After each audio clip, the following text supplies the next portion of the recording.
Hey guys, Jason here. Welcome back to the channel, and welcome to this month's discussion of the book of the month, The Book Club. Here we are. We're talking about the book that we read in January. It was My Heart is a Chainsaw, as you can see, by the marquee, by Stephen Graham Jones. We'll get into that in a second, but I just want to remind everybody, this month we are reading the sequel.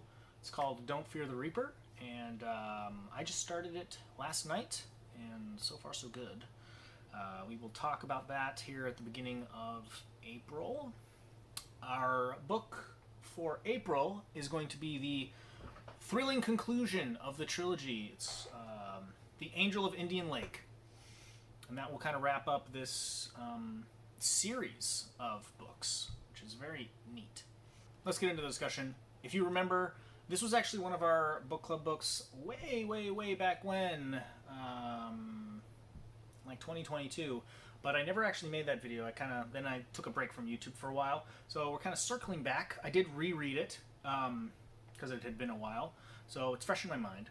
I think I enjoyed it more this second read.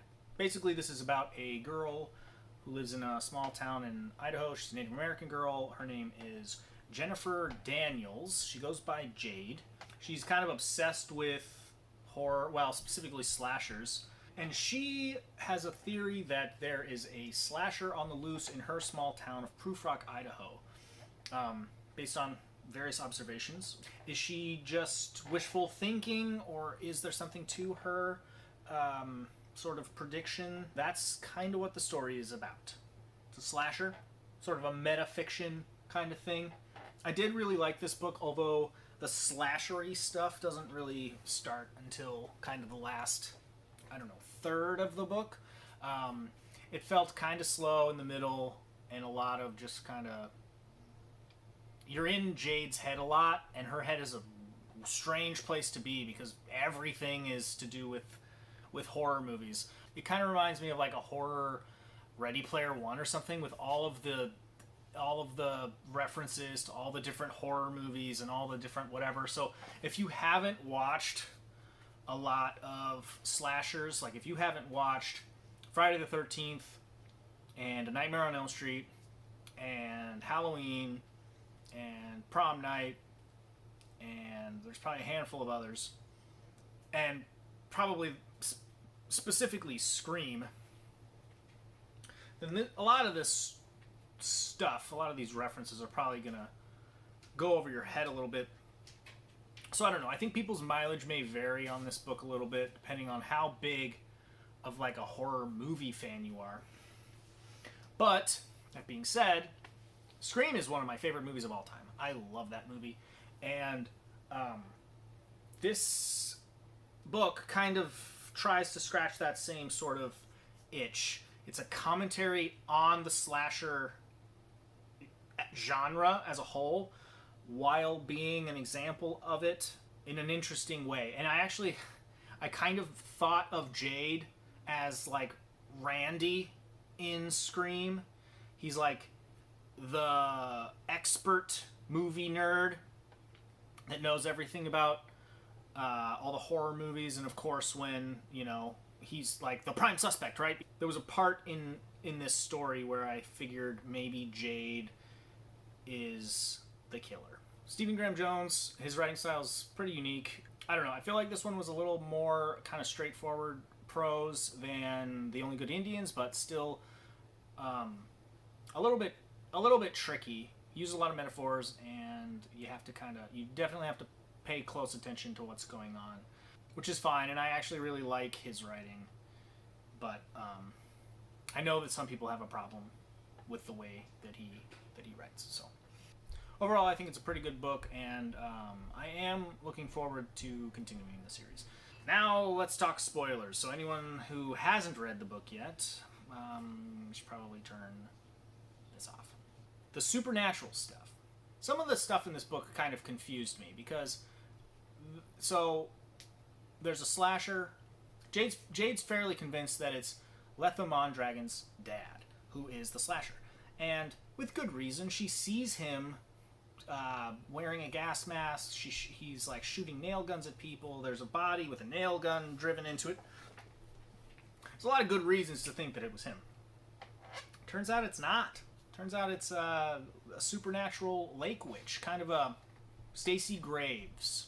She's a girl who drowned in the lake, a la Jason Voorhees. There's some other serial killery stuff that goes on in a camp nearby called Camp Blood. That's not what it's actually called, but that's what everyone in town calls it because, back in the 50s or 60s or whenever, 70s, a bunch of like camp counselors got killed there. That's like part of the backdrop of the setting is like this town has that, and Jade's kind of obsessed with that sort of slashery event that took place, and now she thinks that this Stacy Graves character is come back, or that the person who's doing the killing, is using Stacy Graves as like a disguise, dressing up like her or something, using the mythology around all of these local events. But anyway, this new girl comes to town. Her name is Letha Mondragon. She's a rich girl. They're building this like McMansion development across the lake in a bunch of mansions going up, whatever. And this guy, this Mondragon guy, is one of the like founders of this new community or whatever. Letha is his daughter, and Jade's theory is that Letha is the final girl. So between each chapter of like what's going on, there are these, it's interspersed with these like term papers or whatever for her history class, where she basically is just writing about the slasher genre and breaking it down in like a very analytical way, which is kind of interesting because I'm a fan, but I've never really thought about it in the way that it's presented in this book. It's very interesting stuff. Her theory is that there's a slasher in town and that Letha is the final girl. And so she's trying to like help her become this final girl. A big part of it is like, is she crazy? Is she just wishfully thinking that this is something that she's always wanted this to be a part of her story? Is she kind of manifesting it? Is she trying to make it happen? Is she doing things in town to make her theories come true? I wasn't sure for most of the book until like the very end, and then you find out that actually it's not a slasher really. It's more like a supernatural.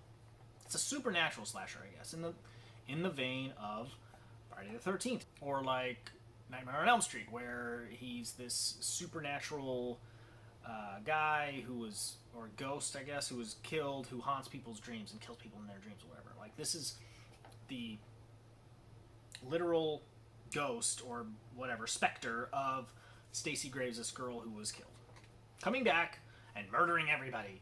And it culminates in this big scene where on the 4th of July the town has the viewing of Jaws on the lake, and it's a pretty cool sequence. So during her analysis she kind of breaks down like the role of final girl and the role of the slasher, and how those two kind of like play off each other and are mirrors of each other.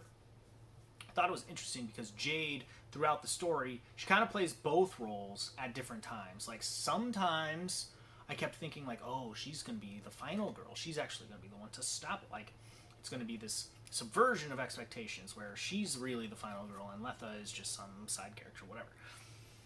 Then there's other times where I was like, oh, she's going to be the one who exacts revenge, right? She's exacting revenge because of her past trauma, which is like part of what the slasher does, right? There's like this grievance from before, like that's why they're on their killing spree. Throughout the story I kept wondering which she was gonna end up being, and she's kind of both. It's interesting.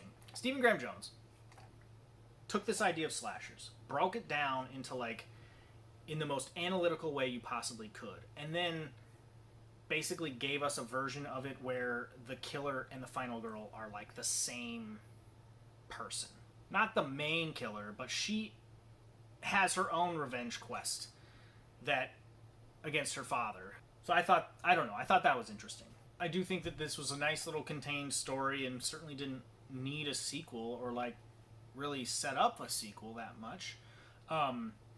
So I'm interested to see where that goes. Overall, I recommend it, and I'm intrigued. So anyway, that's kind of all I have to say. Let me know what you guys thought in the comments, or if you agree or disagree or whatever. There hasn't been that much action on the Discord server. I think it's dead. So, I don't know. I'm going to keep linking it in the videos, and if you guys want to pop in over there, that's fine. But I think Discord might be dead. And I'm okay with that. Read Don't Fear the Reaper, and we'll see you back here in about a month. I got a couple more videos lined up for this month, so stay tuned. So yeah, that's pretty much it. I hope everyone has a wonderful March, and I will see you guys next time. Peace.